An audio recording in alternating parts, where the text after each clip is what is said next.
Hi everyone, I'm Dr. Ron Miller with cashbasedphysicaltherapy.org, and I was recently asked this question of if I wanted to start up my business with a partner or with another PT, how would I go about that? So I figured I'd make a quick video about it, and there's three main steps, okay? So your first step is going to be get a lawyer involved. You need to have documentation and the paperwork done right to consult with a lawyer whenever you're teaming up with someone else. I mean, regardless, even if you're starting your own business, you need to establish the paperwork, the incorporation, stuff like that. But definitely with two people, I'd consult a lawyer to make sure everything's good to go. You know, you can't just plan for everything to work out great. You almost have to plan for the worst in case of situations like this. What if you want to break up the company? What if you guys don't agree on something? So you have to plan for that almost. What if something bad happens? So that's why I definitely consult a lawyer on this, because you have to get the paperwork and the documentation down flat, okay? Two is going to be, you almost need like a board of directors to make decisions, okay? So, establish a board of directors. Now, you can't pay anyone to be a board of director, but it will help get decision makings done, because if you just have owner one and owner two, there's no majority vote there to help decide on what's the best decision. So maybe you have just a board of directors meeting every quarter or every half a year just to go over the financials and make the best decisions for the actual business.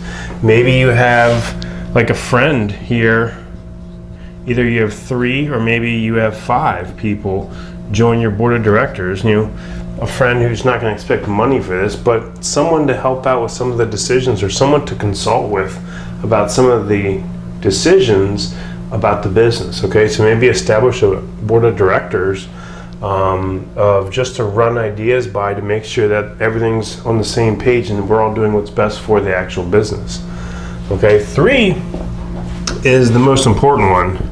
You need to define roles. You can't have two CEOs, okay? So,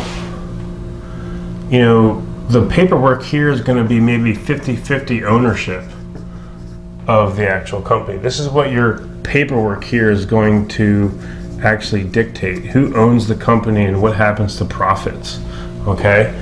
That's why you need to get the lawyer involved on this. But the most important thing is define roles, because you can't have two CEOs.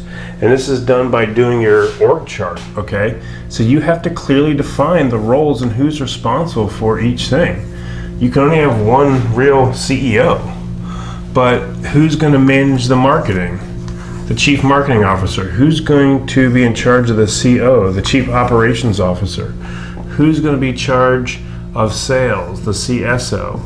Okay, who's going to be in charge of the patient experience? Okay, or customer service, stuff like that. Experience, that's spelled wrong. Anyway, patient experience or customer service. Who's going to be in charge of financials? Okay, and hopefully you have a CPA here too. But who's going to be the chief finance officer? Who's going to do the balance statements, the P&L statements, and stuff like that? So you have to assign roles. If we're like, when I just started out, I was all these roles.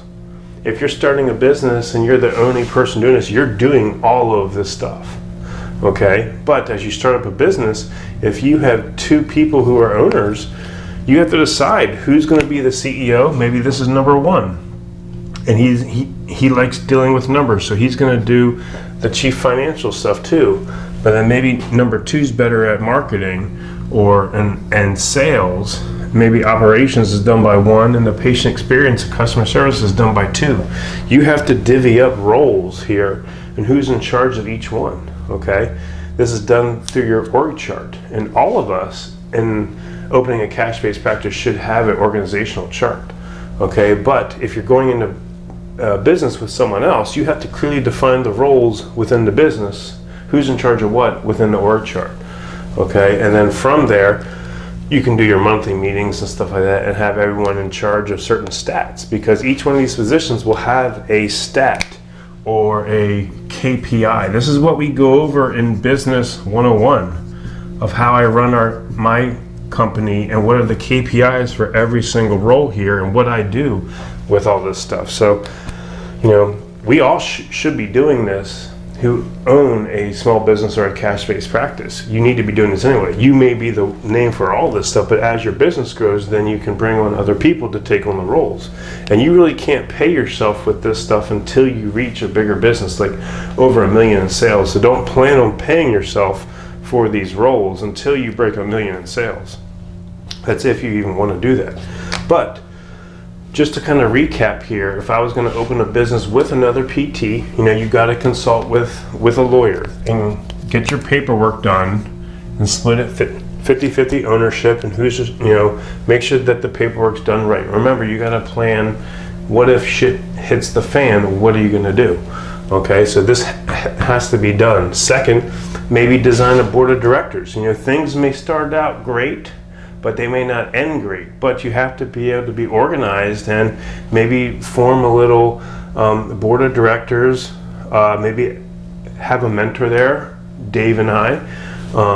It could be anyone that you can consult with about some of these business strategies and make sure that the business is going well and heading in the right direction. And then 3 is you have to clearly define roles, okay? Who's the CEO? Who's the COO? Who's the vice president? Whatever you want to do, you got to create your org chart and clearly define who's responsible for what. Because each person has to have a role and a position and a KPI for every single position. And that's how you manage your business. And this is stuff that we go over in Business 101. So if you're thinking about going into business with someone, let me know. If you have any questions, Dave and I will gladly answer them. You can put a comment in the comment box below or send us an email at cashbasedpt@gmail.com.